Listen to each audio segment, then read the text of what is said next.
प्रिय छात्रों, नमस्कार। श्री राम व्याकरण यूट्यूब चैनल में आप सबका स्वागत है। पिछले वीडियो में हमने आपको वर्ण विचार के बारे में बताया था। आज हम आपको संधि के बारे में विस्तार पूर्वक समझाएंगे। तो आप सबसे अनुरोध है कि वीडियो को ज़्यादा से ज़्यादा सब्सक्राइब करें, लाइक करें, पूरा अंत तक वीडियो ज़रूर देखें, तभी अच्छी तरह से पूरा समझ में आएगा। तो आज हम आपको संधि भाग 1 के माध्यम से इस चैनल में बता रहे हैं। तो संधि किसे कहते हैं, सबसे पहले जान लेते हैं कि संधि कहते किसे हैं। संधि किसे कहते हैं? संधि का अर्थ होता है, संधि का अर्थ मेल, संधि का अर्थ मेल होता है। संधि का अर्थ है मेल। आप देखते होंगे कि जब कोई आपस में बातचीत करते हैं, वाद विवाद तक बात पहुंच जाती है, तो हम कहते हैं दो आपस में दोनों को क्या कर लेना चाहिए, संधि कर लेना। संधि मतलब होता है एक प्रकार से समझौता। तो यहाँ संधि का मतलब मेल से है। मेल मतलब दो वर्ण आपस में मिलते हैं। क्या मिलते हैं? मान लीजिए जैसे आपने पढ़ा होगा विद्या प्लस आलय, आपने पढ़ा। यहाँ पर विद्या में आपका आ है, प्लस इधर भी आ है, ये दोनों मिल गए तो विद्यालय बन गया। विद्यालय अर्थात ये दोनों मिला के बड़ा आ हो गया।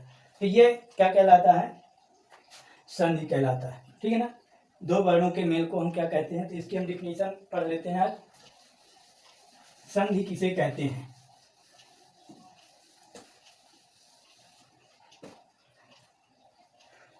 तो संधि दो वर्णों या ध्वनियों के मेल से जो विकार उत्पन्न होता है उसे संधि कहते हैं। संधि कहते हैं। जैसे पाठ प्लस शाला बराबर पाठशाला, अर्थात आ प्लस बड़ा आ बराबर बड़ा। ठीक है ना। ये क्या कहलाता है? मेल कहलाता है। अब हम पढ़ेंगे आप संधि कितने प्रकार की होती है, संधि के भेद कितने हैं, है ना। संधि के भेद, संधि के भेद। संधि के मुख्य रूप से 3 भेद होते हैं। संधि के मुख्य रूप से 3 भेद होते हैं। नंबर 1 स्वर संधि, नंबर 2 व्यंजन संधि, नंबर 3 विसर्ग संधि। विसर्ग संधि। ये क्या हो गए? संधि के भेद हो गए। संधि के मुख्य रूप से कितने भेद होते हैं? 3 भेद होते हैं। स्वर संधि, व्यंजन संधि और विसर्ग संधि। तो आइए हम सबसे पहले जान लेते हैं इस वीडियो के माध्यम से स्वर संधि के बारे में विस्तार पूर्वक। पहला क्या है आपका? स्वर संधि। स्वर संधि। स्वर संधि किसे कहते हैं? संधि किसे कहते हैं? वर्णों के मेल को। अब स्वर मतलब आपने पिछले वीडियो में पढ़ा होगा, वर्ण में स्वर किसे कहते हैं? जिन वर्णों के उच्चारण में किसी अन्य वर्ण की सहायता नहीं लेनी पड़ती। अर्थात इस संधि में सिर्फ स्वर का मेल होता है। स्वर के बाद स्वर के मेल को क्या कहते हैं? स्वर संधि कहते हैं। स्वर वर्ण के बाद स्वर वर्ण के मेल को क्या कहते हैं? स्वर संधि कह देते हैं। लिख लेंगे, स्वर के साथ स्वर वर्ण के मेल से जो विकार उत्पन्न होता है उसे स्वर संधि कहते हैं। तो स्वर संधि किसे कहते हैं? स्वर के साथ स्वर वर्ण के मेल से जो विकार उत्पन्न होता है। जैसे आपने अभी एग्जाम्पल में देखा, विद्या प्लस आलय, इसको विद्या को हम ऐसे भी लिख सकते हैं, विद्या प्लस आलय बराबर विद्यालय। विद्यालय। आप इसमें देख रहे होंगे संधि में क्या होता है कि दो पद होते हैं। कितने पद होते हैं? दो पद होते हैं। इसको हम पूर्व पद कहते हैं, ये पूर्व पद, और इसको कहते हैं उत्तर पद या बाद वाला पद। बाद दो पद होते हैं, ठीक है ना। पूर्व पद का अंतिम वर्ण, पूर्व पद का अंतिम वर्ण और बाद वाले पद का प्रथम वर्ण, इन दोनों के मेल से, तो पूर्व पद में क्या है? आ है, और अंतिम वर्ण के अंतिम पद के प्रथम वर्ण में क्या है? आ है। इन दोनों के मेल से क्या हो गया? बड़ा बन गया। ये दोनों स्वर हैं।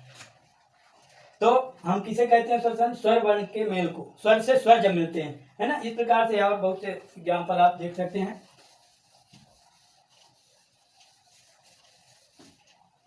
जैसे भान प्लस उदय बराबर भानुदय, मतलब ऊ के बाद ऊ बराबर बड़ा ऊ, ठीक है ना। तो ये क्या कहला गई? दो वर्णों के मेल को संधि कहते हैं। अब आता है आपके कि स्वर संधि के भेद कितने होते हैं। तो स्वर संधि के भेद पढ़ लेते हैं। स्वर संधि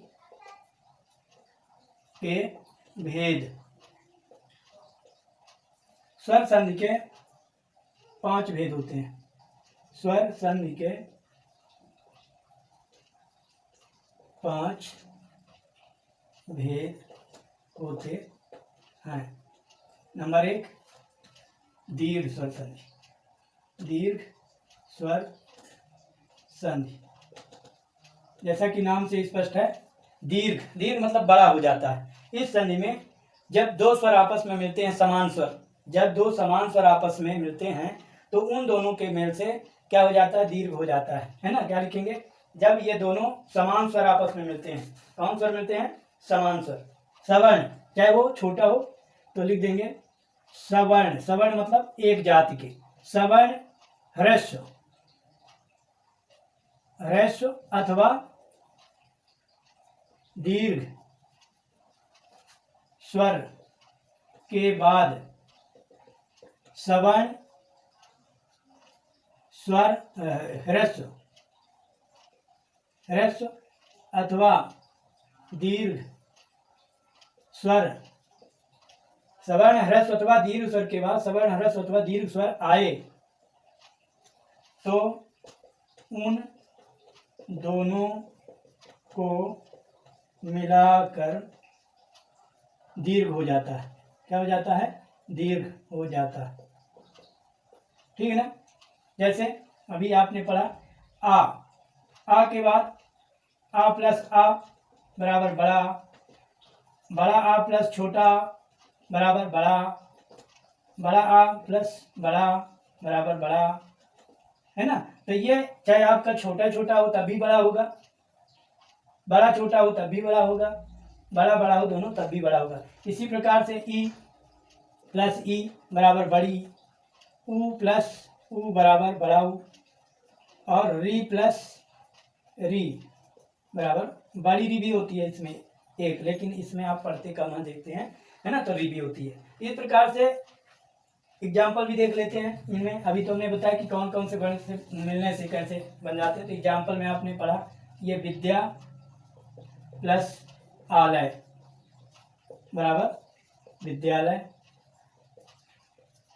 ये आ प्लस आ बराबर यहाँ पर बड़ा, इसे पाठ प्लस शाला बराबर पाठशाला, इसमें भी आ प्लस बड़ा बराबर यहाँ बड़ा हो गया, ठीक ना। तो ये आपके दीर्घ स्वर संधि हो गए।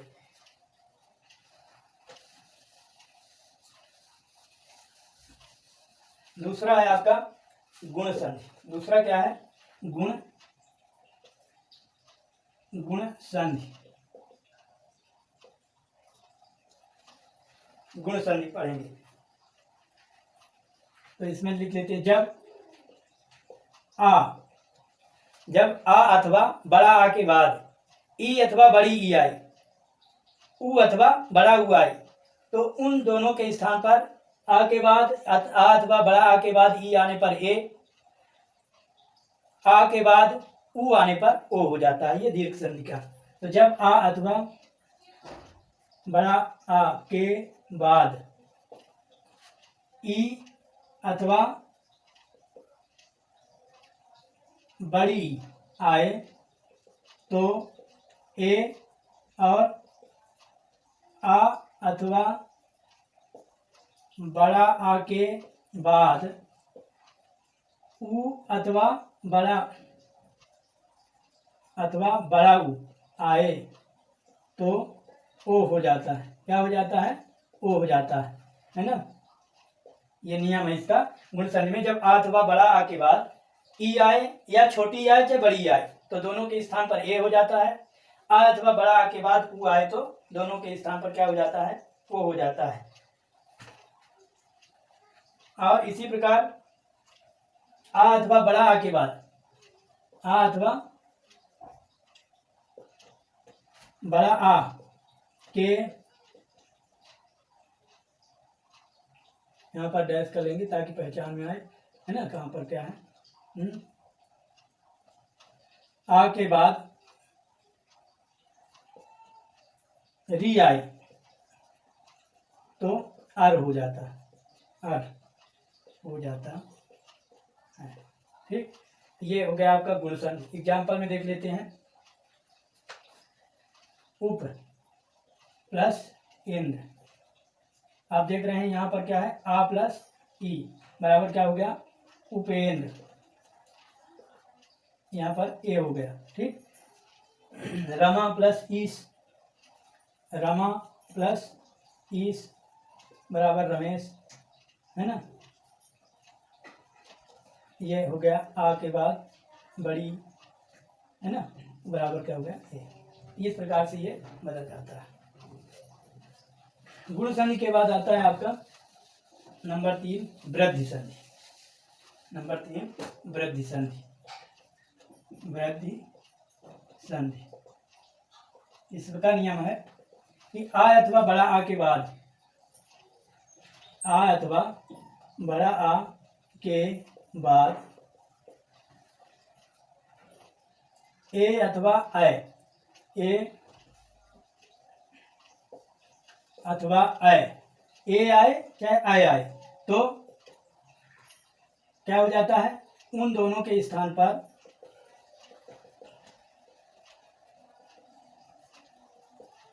आय हो जाता है तथा आ अथवा बड़ा आ के बाद ओ अथवा आओ, ओ आओ आए तो आओ हो जाता है। क्या हो जाता है? दोनों के स्थान पर आओ हो जाता है। मतलब आ अथवा बड़ा आ के बाद ए अथवा आय आता है तो इसके स्थान पर आय हो जाता है। ओ अथवा आओ आता है तो उन दोनों के स्थान पर आओ हो जाता है। जैसे देख लेंगे, यहाँ पर लिखा मत प्लस ऐक्य, यहाँ आ है प्लस ये आय है बराबर क्या हो गया? मतैक्य। मतैक्य, ये क्या हो गया? ये आय हो गया। ठीक है ना। इस प्रकार से महा प्लस औषधि, महा प्लस औषधि बराबर हो गया आ बड़ा आ, फिर ओ बराबर क्या हो गया? महौषधि। महौषधि, महौषधि हो गया मतलब आव हो गया। ठीक है ना। तो ये ध्यान रखना। तो आ अथवा बड़ा के बाद ए अथवा आय आए तो आय हो जाता है। आ अथवा बड़ा के बाद ओ आओ आए तो आओ हो जाता है। ये हो गई आपकी वृद्धि संधि। अब आता है चौथे नंबर में आपके यण संधि। क्या? यण संधि।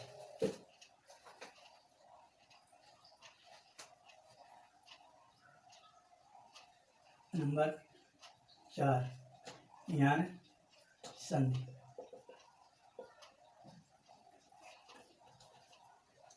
यण संधि में क्या होता है? ई अथवा बड़ी, उ अथवा बड़ा उ और री या री के बाद कोई भी असमान स्वर, कोई भी स्वर आता है, आ जाता है तो क्या हो जाता है, जैसे यहाँ लिख लेंगे ई बड़ी ई, ऊ बड़ा ऊ, री के बाद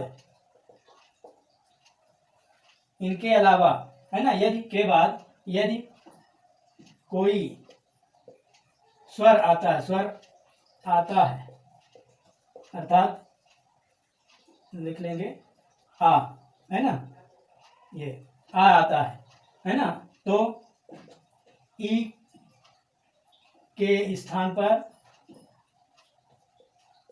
या ऊ के स्थान पर व री के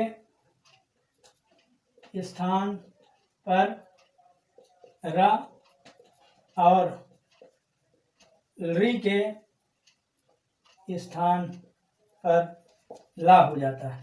क्या हो जाता है, ला हो जाता, ठीक ना।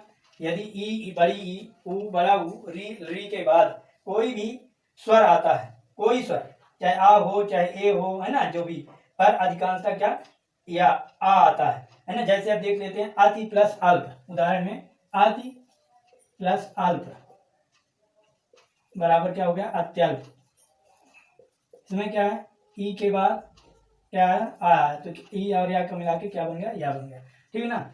और देख लेते हैं काटो, पितृ प्लस आज्ञा, क्या है, पितृ प्लस आज्ञा बराबर क्या हो गया, पित्राज्ञा, है ना। इसमें री था प्लस यहाँ आ गया बराबर क्या हो गया, रा हो गया। अगले अक्षर में ये इसमें जुड़ जाता है, ठीक है ना, पित्राज्ञा हो गया। ये हो गई आपकी यणसन चौथी। पांचवी संधि है स्वर संधि के भेद में आयादि संधि। पांचवी संधि है आयादि संधि। आयादि संधि, आयादि संधि का नियम क्या है, जब ए ऐ ओ औ के बाद, ए ऐ ओ औ के बाद कोई भी असमान स्वर आता है, ए ऐ ओ औ के बाद कोई भी असमान स्वर आता है, तो उनके स्थान पर क्रमशः ऐ आय आओ आओ हो जाता है। जैसे ए ऐ ओ औ के बाद यदि कोई असमान स्वर आता है, तो उनके स्थान पर क्रमशः ऐ आय और आव हो जाता है। जैसे पोधन अन बराबर पवन, यहाँ ओ के बाद क्या आ गया, आ गया, तो क्या हो गया, आव हो गया, ठीक है ना। पाव प्लस अक बराबर हो गया आव के बाद आव प्लस आ बराबर हो गया आव, पावक। तो इस प्रकार से हमने आज आपको स्वर संधि के बारे में बताया। अगले वीडियो में हम व्यंजन संधि और विसर्ग संधि के बारे में आपको विस्तार पूर्वक समझाएंगे। आप लोगों से अनुरोध है कि आप वीडियो को ज़्यादा से ज़्यादा लाइक करें, कमेंट करें। कमेंट में जो भी कुछ पूछना हो कमेंट के माध्यम से पूछें, जो पढ़ने की इच्छा हो उसके बारे में कमेंट करें। धन्यवाद।